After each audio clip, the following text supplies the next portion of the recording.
my name is Ashley Tolley. I requested to do an interview to build awareness on selective mutism. I'm here with Miss Eileen Herrera, who is the director of the Selective Mutism program for the Men's Anxiety Program at Florida International University. What is selective mutism, also known as SM, and how is it different from shyness? Well, shyness is more considered a personality trait, and we all feel shy at some point in our lives, depending on the situation and whether we're around unfamiliar people. And shyness typically tends to fluctuate over time. And you can be considered shy and have difficulty around unfamiliar people, but still function well in society and around people. In contrast, selective mutism is an anxiety-based disorder where there's an inability to speak in certain settings, whether that's at school or out in the community, despite being completely comfortable and able to speak in other more familiar settings, which is typically more at home and with their familiar family members. What are common symptoms to look for in children with SM? So children with SM have anxiety related to situations where they have to speak. Many of them feel unable or feel uncomfortable giving eye contact in a lot of these situations and resort to nonverbal means of communicating. So they'll often kind of shake or nod their head or point to indicate something as a way to communicate, especially in these situations, these social situations that provoke a lot of anxiety for them. How is SM diagnosed? Well, SM is diagnosed by a treating professional that's licensed and has experience with selective mutism.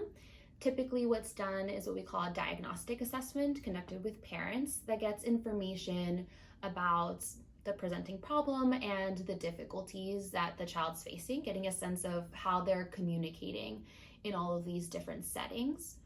And then another component that professionals usually do is reach out to teachers to also get their perspective on the difficulties that they might have communicating in the school setting.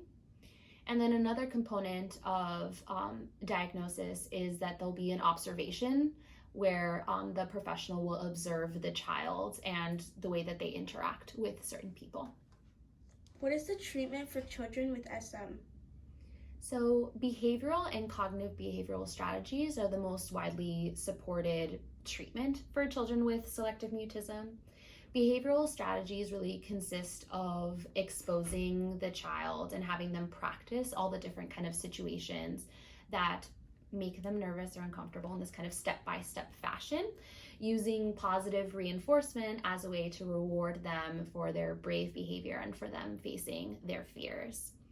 And then the cognitive strategies or the cognitive component is usually incorporated more as they get a little older and are more able to express their thoughts. And it consists of kind of getting them to identify those anxious thoughts that they're having that are getting in the way of them being able to speak and helping them be more realistic and develop more helpful thoughts to get them through the situation.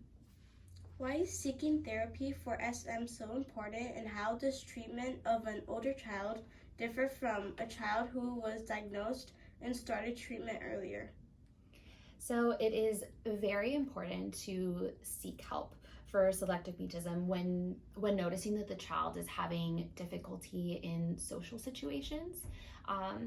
This obviously has a lot of repercussions for their abilities to make friends. At school, it can lead to academic difficulties if they're unable to ask for help or get their teacher's attention.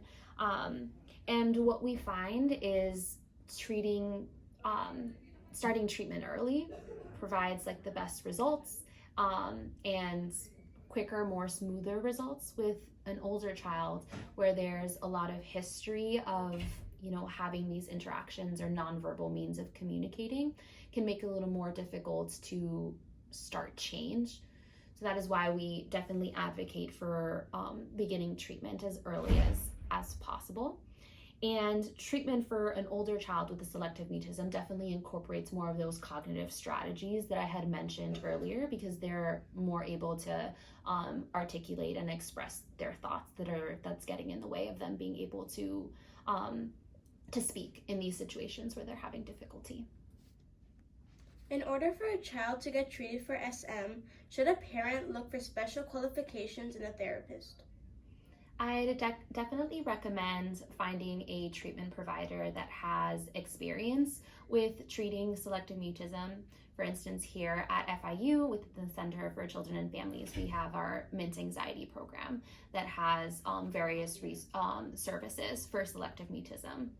The Selective Mutism Association, which I'm a board member of, also has a really great website called selectivemutism.org that has a find a treatment provider section of their website that lists all treatment providers in the United States that has training and experience with selective mutism.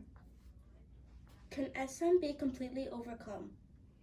So children with selective mutism respond very well to evidence-based treatment and do often see such great results that they feel that they are confident and able to no longer feel that anxiety over having to speak in certain settings, in certain situations.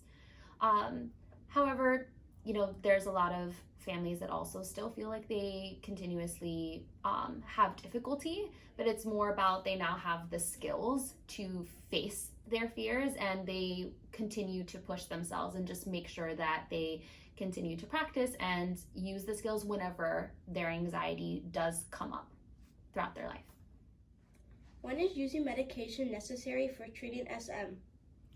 So medication is not always necessary in treating children with selective mutism, but in a lot of cases it could be very helpful, especially when kind of first starting treatment. It helps keep the anxiety at a tolerable level where they're able to get that added support, that kind of boost that they need to be able to start taking those first steps towards speaking. It's also especially helpful in situations where the symptoms have been going on for quite a long time, or maybe that they've already tried different treatments before and improvements have been slow, or there's more like other added difficulties. So if they have other anxiety disorders or depression, it might be more indicated that medication might be helpful. And so medication, the decision whether to use medication in addition to treatments should only be made in consultation with a doctor who has experience prescribing medication for children. What are good resources online if parents would like to read more information on SM?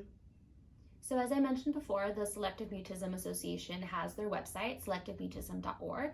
There you can find lots of resources, not only for parents, but also for educators, and it has lots of books and documents with a lot of accurate and very important information to keep you all informed.